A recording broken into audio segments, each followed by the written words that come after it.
ناظرین، روپیہ پیسہ میں آپ کو خوش آمدید کہتے ہیں۔ غیرت کی باتیں کرنے والوں سے میں ایک سوال پوچھنا چاہتا ہوں کہ قرضہ کیوں لیتے ہو؟ مقروض شخص کو ہمارے معاشرے میں اتنا برا سمجھا جاتا تھا کہ ایک زمانے میں جہاں مقروض کا گھر ہوتا تھا لوگ ادھر پاس سے گزرنے کو مایوب سمجھتے تھے۔ چلو کوئی مجبوری کے تحت انسان قرض لے لے تو لے لے، مجبور ہو، پریشان ہو، قرض لے۔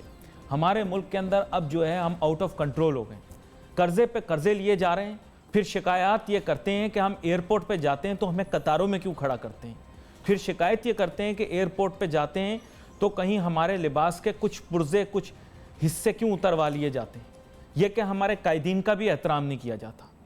اخراجات دیکھیں تو ہمارے آؤٹ آف کنٹرول ہیں۔ پارلیمنٹ ہاؤس ہو، سینٹ ہو، میں کہتا ہوں کہ وزیر اعظم ہاؤس ہو، صدر ہاؤس ہو، بجٹ ہر سال بڑھ جاتے ہیں، تنخواہوں میں بھی اپنے اضافے کرواتے ہیں، اور دوسری دنیا ہر جگہ جا کر ہمارے ملک کے لیے قرضے لیتے ہیں، ہماری شکلیں دکھاتے ہیں، مفلسی کے دعوے کرتے ہیں، 5 اسٹار ہوٹلوں، 6 اسٹار ہوٹلوں، 7 اسٹار ہوٹلوں کی ہاسپٹیلٹی کو انجوائے کرتے ہیں، VIP جہازوں میں گھومتے پھرتے ہیں، اپنے ذاتی جہاز لوگوں نے رکھے ہوئے ہیں، اور دنیا میں جا کر ہماری جگ ہسائی کروا کے آتے ہیں۔ بڑے بڑے پلیٹ فارموں میں جا کر IMF ہو یا ورلڈ بینک ہاتھ جوڑتے ہیں، جھولی پھیلاتے ہیں، کچکول نکالتے ہیں اور پیش کرتے ہیں، جناب اس میں کچھ بھیک ڈال دو۔ پھر کہتے ہیں ہم تو ایک غیرت مند قوم ہیں، ہمیں دھمکی نہ دو، ہم پہ تہمت نہ لگاؤ، ہمیں تڑی نہ لگاؤ، مت مانگو دوسروں سے۔ اگر غیرت مند بننا چاہتے ہو تو پھر یاد کرو بزرگوں کی کہی بھی وہ باتیں کہ دینے والا ہاتھ لینے والے ہاتھ سے برتری رکھتا ہے، پر برتری رکھتا ہے۔ نہیں سوچیں گے، صرف لفاظی کریں گے۔ میرے ساتھ بہت ہی اہم مہمان آج شامل گفتگو ہوں گے، شاہد حسن صدیقی صاحب، جو کہ اس ملک کے معروف معیشت دان ہیں۔ میں گفتگو کا آغاز سے کرتا ہوں ڈاکٹر شاہد حسن صدیقی صاحب، اخلاقی طور پہ بھی ایک معاشرے کے اندر جہاں پر قرضہ لینا جو ہے ایک بری چیز سمجھی جاتی ہے، وہاں من حیث قوم ہم قرضہ مانگتے ہیں۔ جب کوئی قرضہ دینے سے انکار کرتا ہے اسے گالی دیتے ہیں، اس پہ تہمت لگاتے ہیں، اسے مغلظات بکتے ہیں۔ میرا سوال صرف یہ ہے کہ بھائی قرضہ پھر کیوں مانگتے ہو؟ آپ تو کہتے ہو کہ آپ دنیا کے اندر ایک منفرد قوم ہو، 5 دریا ہیں، آٹا بنانے والا 4تھا بڑا ملک، دودھ پیداوار کرنے والا 5واں بڑا ملک، کہتے ہو نعوذ باللہ، میں نے بزنس مین انڈسٹریلسٹ سے سنا ہے، کہتے ہیں پاکستان میں ہر نعمت موجود ہے۔ میں اس چیز سے خیر اتفاق نہیں کر سکتا، آپ کریں تو کریں، لیکن میرا سوال یہی ہے کہ ساری دنیا میں بھیک مانگتے ہیں، اور کوئی بھیک دینے سے انکار کرے، کوئی قرضہ دینے سے انکار کرے تو اس سے ناراض ہو جاتے ہیں۔ یہ پالیسی صحیح ہے؟ بات تھوڑی سخت میں آج کروں گا۔ جی شکریہ۔ دیکھیے بات یہ ہے کہ ہماری کچھ پالیسیاں ہیں، آپ کو اگر پسند نہیں ہے تو آپ جو مرضی کر لیں۔ ہماری ایک پالیسی یہ ہے کہ جو اس ملک میں قومی دولت لوٹتا ہے، ٹیکس چوری کرتا ہے، بینکوں سے غلط طریقے سے قرضے معاف کراتا ہے، ہمیں اس کو مراد دینی ہے، کیونکہ وہ طاقتور طبقے ہیں اور وہ ہمارے لیے اگلے ہر انتخابات میں کام آئیں گے۔ تو اس عوام کی آنکھیں بند ہیں کیا؟ ان کی آنکھوں پہ پٹیاں چڑھی ہوئی ہیں؟ یہ صبح شام جلسوں میں ناچتے گاتے ڈسکو ڈانس کرتے ہیں، کیا کبھی ان لوگوں سے نہیں پوچھتے کہ ٹیکس تو دو؟ نہیں، اب اس کا جواب یہ ہے کہ ہمارے ریاست کے 4 ستون ہیں، وہ چاروں جو ہے اس خرابی کے ذمہ دار ہیں، اور اگر آپ کو کسی دن وقت ملے تو جو 8 بجے سے 12 بجے تک اسٹیج ڈرامے ہوتے ہیں، یہ بتائیے کہ یہ باتیں ان میں اس وقت کی جاتی ہیں کہ یا نہیں کی جاتی؟ اگر نہیں کی جاتی، ایجوکیشن ہے نہیں، اور ہمارا جو الیکٹرانک میڈیا ہے انہوں نے لوگوں کو یہ دکھایا کہ جی لڑائی جہاں ہو اس کو خوشی خوشی کریں، اور کوئی اگر ٹیکنیکل بات کرے کہ جی عوام اس سے میں تو سمجھتے نہیں ہیں، تو آپ نے ان کو کب بتایا ہے؟ تو سب یہ بھی جھانک لیں۔ تو میں تو ان کو ریاست کے 4 ستونوں کو اس بات کا ذمہ دار سمجھتا ہوں، اور غربت اور ناانصافی سے عوام بھی کرپٹ ہو گئے ہیں، بے حس ہو گئے ہیں۔ اس کا تھوڑا بوجھ عوام پر بھی ڈالتا ہوں، عوام کو بھی اس کا ذمہ دار سمجھتا ہوں، برا نہ مانیے گا، سننے والے بھی اور کہیں آپ بھی، کیونکہ بات یہ ہے کہ عوام نے ہی ان لوگوں کو اجازت دی ہے، دنیا جہاں میں کشکول لے کے گھومتے ہیں اور دعوے یہ کرتے ہیں ہم نے کشکول توڑ دی۔ اب ارادہ یہ کیا ہے، ایسا سننے میں آیا، اخباری ذرائع نے بتایا ہے 13 ارب ڈالر سے زیادہ لینے کا اگلے سال جو ہے ارادہ کیا ہے، اب پتہ نہیں پورا ہوتا ہے نہیں ہوتا۔ جی ڈاکٹر صاحب، دیکھیے دسمبر 2016 اور دسمبر 2017 کے درمیان بیرونی قرضوں میں جو اضافہ ہوا ہے وہ 13 ارب ڈالر ہوا ہے، تو اگر اتنا ہی دوبارہ کر لیتے ہیں تو کیا فرق پڑ جائے گا؟ 13 ارب تو پڑے گا، ہر شہری کے کندھوں کے اوپر وہ بوجھ ہوگا قرضوں کا، انہوں نے تو نکل جانا ہے، ان کا کیا ہے؟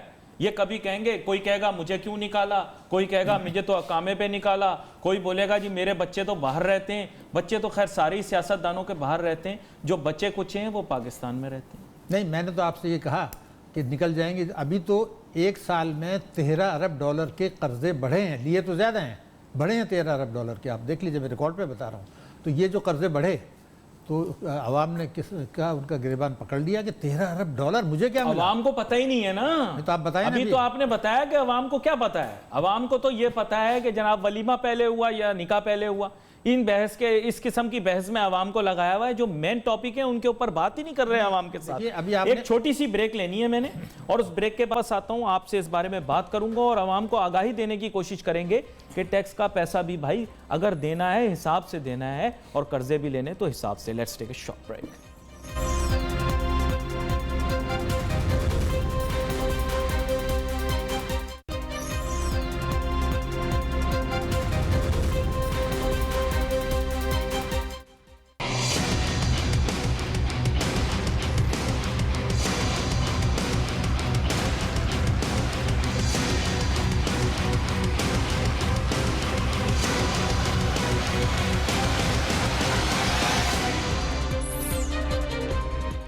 ناظرین ویلکم بیک آفٹر بریک.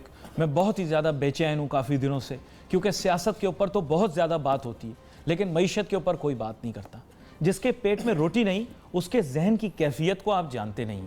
امیر لوگوں سے پوچھتا ہوں نا کہ آپ کو بھوک کا اندازہ ہے تو کہتے ہیں کیسی باتیں کر رہے ہیں, پاکستان میں کہاں بھوک ہے, 5 اسٹار ہوٹل بھرے ہوئے ہیں.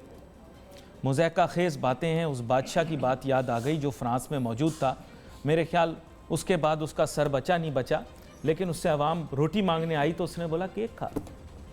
خیر یہ حالات ہیں ہمارے ملک کے اندر. انٹلیکچوئلز ہی ہمارے ملک کے جو ہیں ان حالات کے ذمہ دار ہیں. میں اس کے بارے میں بھی جاننا چاہوں گا کیونکہ میرے فاضل مہمان اس موضوع پر کافی بات کرتے رہے. ڈاکٹر شاہد حسن صدیقی صاحب, میں آپ سے یہ پوچھنا چاہتا ہوں کہ بریک پہ جانے سے پہلے آپ کہہ رہے تھے جناب لوگوں میں شعور نہیں, وہ سیاسی باتیں کرتے ہیں لیکن معاشی باتیں نہ سمجھتے ہیں نہ کرتے ہیں. تو اس کا ذمہ دار پھر کون ہے؟ آپ مجھے بتائیں. ہم کچھ کر سکیں تو ہم کرنے کی کوشش کریں گے. دیکھیے بات یہ, شعور میں نے ایک سینس میں کہا تھا, ایک اور سینس ہے. جو 12-13 کروڑ لوگ ہیں جن کے پاس موبائل ہے, ان کی آمدنی شاید 2 لاکھ بھی نہیں ہے, تو پاکستانی آئین کے تحت ان سے ٹیکس لیا ہی نہیں جانا چاہیے, لیکن ان کا جب دیتے ہیں تو ٹیکس کٹ جاتا ہے. خاتون خانہ ہے جس کی ماہانہ سالانہ آمدنی 1 لاکھ ہے, اس کے سود پر ٹیکس کٹ جاتا ہے نا. تو یہ ظلم کا تو ان کو پتہ ہے. دھول کاٹتے ہیں صاحب, ہم نے کاٹ دیا آپ کا ٹیکس. تو بسوں کے کرائے بڑھے, کھانے پینے کی اشیاء کی بڑھی, علاج نہیں ہے, صحت نہیں ہے, اسکول میں داخلہ نہیں ہے, تو وہ بھی ظلم کا شکار ہونے کے بعد بے حس ہو کے تھوڑے بہت کرپشن میں انوالو ہو گئے. ایک ہاؤس وائف جو کہ اپنی رسوئی سے باہر کی دنیا کو نہیں جانتی, وہ جب سیونگ سینٹر جاتی ہے اس کو کہتے تم نان فائلر ہو, تمہارا اتنا ٹیکس کٹ جائے گا. Two second what you said. جی سر. تو یہ غیر آئینی ہے نا. غیر آئینی یہ بالکل اس لیے کہ اس کی 4 لاکھ سے کم اگر آمدنی تھی تو آپ کیسے کاٹ سکتے ہیں. کوئی اس پہ سیو موٹو ہو جاتا تو ختم ہو جاتا, نہیں ہوا.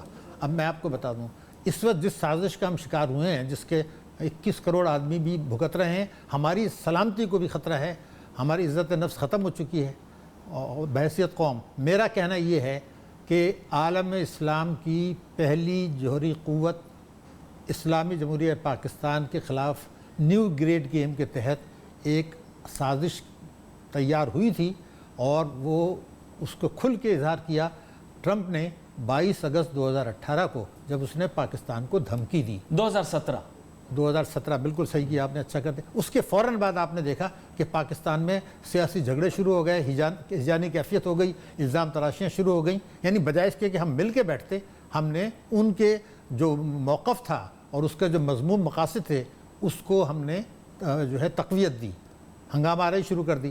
اس کے بعد بھی کچھ دنوں کے بعد ہم نے دیکھا کہ 1 جنوری کو جو اس نے نیو ایئر میسج دی, اس میں پھر پاکستان کو دھمکی دی.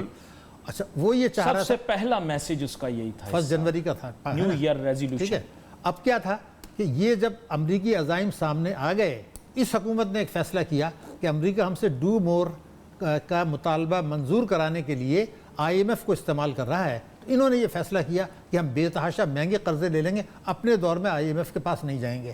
تو امریکہ نے کہا اچھا. انہوں نے جو ہے فائنینشیل ایکشن ٹاسک فورس کو آگے کیا, اور انہوں نے جو ہے وہ پاکستان کے خلاف قرارداد منظور ہو گئی، چین نے ہمارے خلاف ووٹ دے دیا. ٹھیک ہے، نہیں چین کی ہماری دوستی پہاڑوں سے زیادہ اونچی، سمندروں سے زیادہ گہری، اچاروں سے زیادہ کھٹی، شہد سے زیادہ میٹھی. نہیں مگر ووٹ تو دیا رہا اس نے پاکستان کے خلاف. اس کے بعد وہ وائس چیئرمین میں بن گیا اس کا فائنینشیل ایکسیسنس ٹاسک فورس کا. اس کے بعد بھی اس حکومت نے کہا کہ ہم نہیں لیں گے، بعد میں جائیں IMF کے پاس. تو انہوں نے کیا کام کیا کہ 15 مارچ 2018 کو IMF نے رپورٹ جاری کر دی، اور جس میں کہا کہ جی پاکستان کی معیشت خراب ہونے والی ہے اور گیم چینجر نہیں ہوگا، 22-23 میں تو ہم بحران کا شکار ہو جائیں گے. اس کے بعد پھر اس حکومت نے فیصلہ کیا کہ ہم تو مہنگی شرح سود پر بے تحاشا قرضے لیں گے، لیکن IMF کے پاس نہیں جائیں گے، بعد میں جائیں جو وقت ہیں.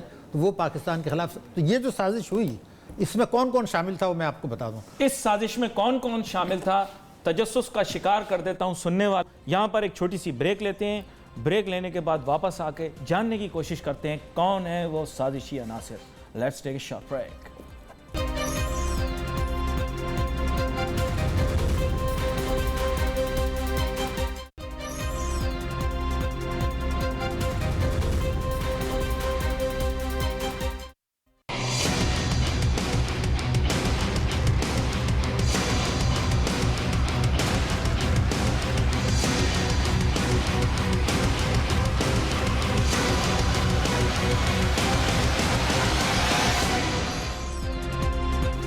ناظرین ویلکم بیک آفٹر بریک. گفتگو ہماری جاری ہے. بات کر رہے ہیں ہم ڈاکٹر شاہد حسن صدیقی صاحب کے ساتھ، اور بریک پہ جانے سے پہلے یہ کہہ رہے تھے کہ ملک جن معاشی حالات کا سامنا کر رہا ہے یہ ایک سازش کی وجہ سے ہیں، اور یہ سازشیوں کے بارے میں بتا رہے ہیں.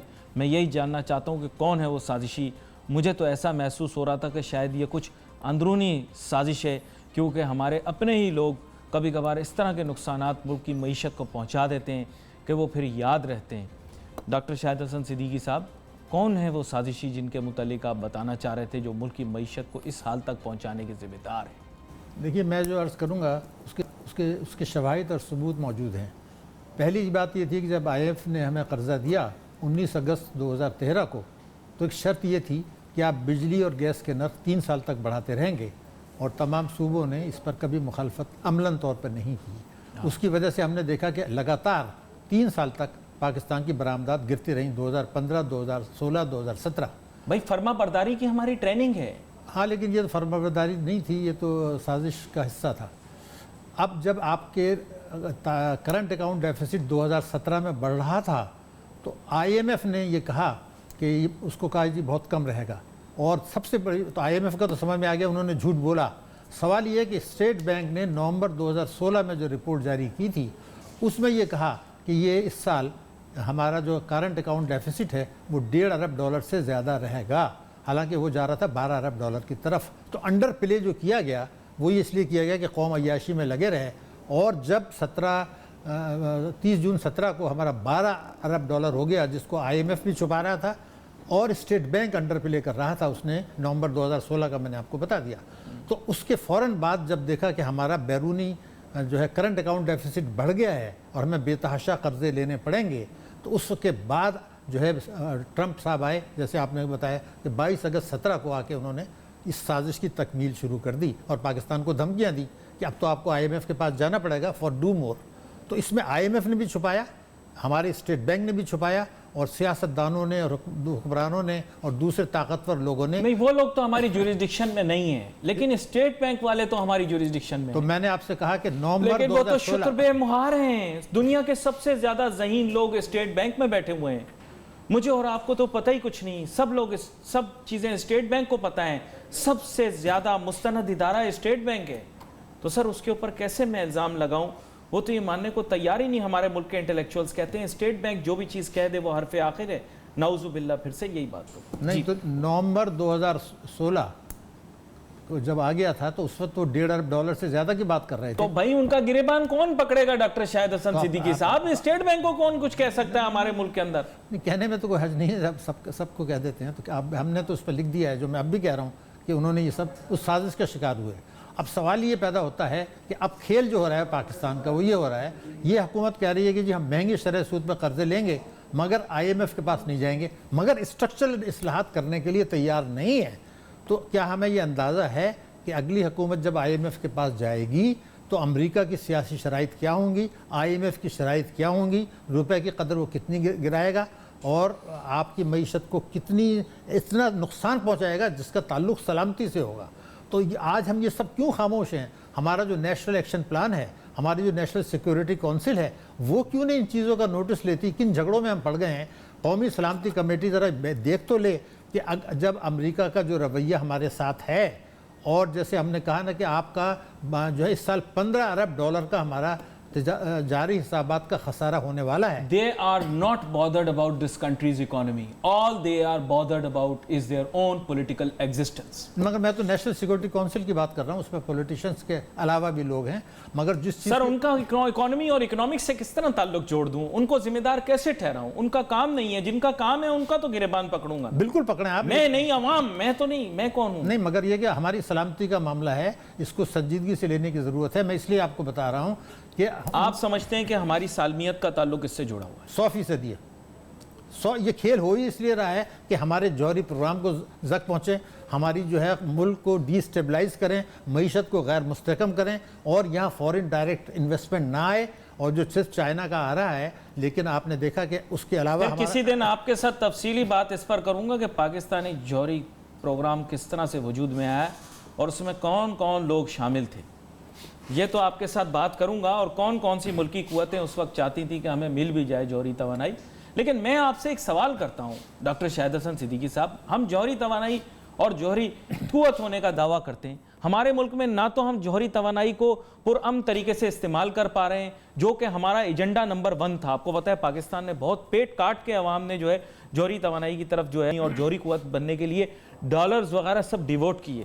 آج میں آپ سے پوچھنا چاہتا ہوں کہ اس کا اکنامک بینیفٹ بھی تو ہمیں ریپ کرنا چاہیے, وہ کہاں ہے اکنامک بینیفٹ؟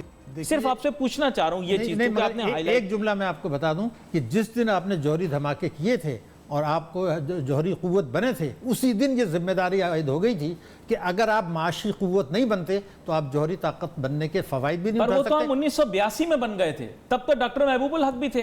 میں نے تو سنا ہے راجیو گاندھی کے کان میں ضیاء الحق صاحب نے کہا تھا جب کرکٹ میچ بڑے نازک موڑ پہ تھا کہ نہیں میں دھماکہ نہیں کروں گا. میں نے سنا تھا, آپ نے بھی اخباروں میں پڑھا ہوگا. لیکن جو فورن ایکسچینج بیئرر سرٹیفکیٹ جو صاحب لے کر آئے تھے, جن کا نام ابھی لیا, پاکستان کی تباہی تو اس دن شروع ہو گئی تھی جب 14% کیا بات کر رہے ہیں آپ؟ ڈاکٹر محبوب الحق is the best economist that Pakistan has ever given birth to. I don't say. نہیں, وہ ضرور ہوں گے, مگر فورن ایکسچینج بیئرر سرٹیفکیٹ جو تھا, فورن ایکسچینج بیئرر سرٹیفکیٹ جو تھا 14% آپ کما رہے تھے, بلیک منی آپ کا آ رہا تھا. آخر کیا ہوا کیا تھا اس میں, ذرا دیکھ تو لیں. میرا کہنا یہ تھا کہ اگر آپ معاشی قوت بننے کا عزم نہیں کیا تو آپ جوہری پروگرام کی حفاظت بھی نہیں کر سکتے, اس سے فائدہ بھی نہیں اٹھا سکتے. I have run out of time doctor Shahid Hasan Siddiqui Sahab. آگے آنے والے دنوں کے اندر آپ کے ساتھ دوبارہ ملاقات بھی ہوگی, اس موضوع کے اوپر گفتگو بھی ہوتی رہے گی, اور بجٹ کے دوران آپ کو ہم مدعو بھی کریں گے تاکہ ایک مفصل تجزیہ آپ سے لے سکیں. ناظرین بھی wait for your messages on Facebook. یہاں پہ علی ناصر ہماری ٹیم کو اجازت دیجیے. اللہ حافظ.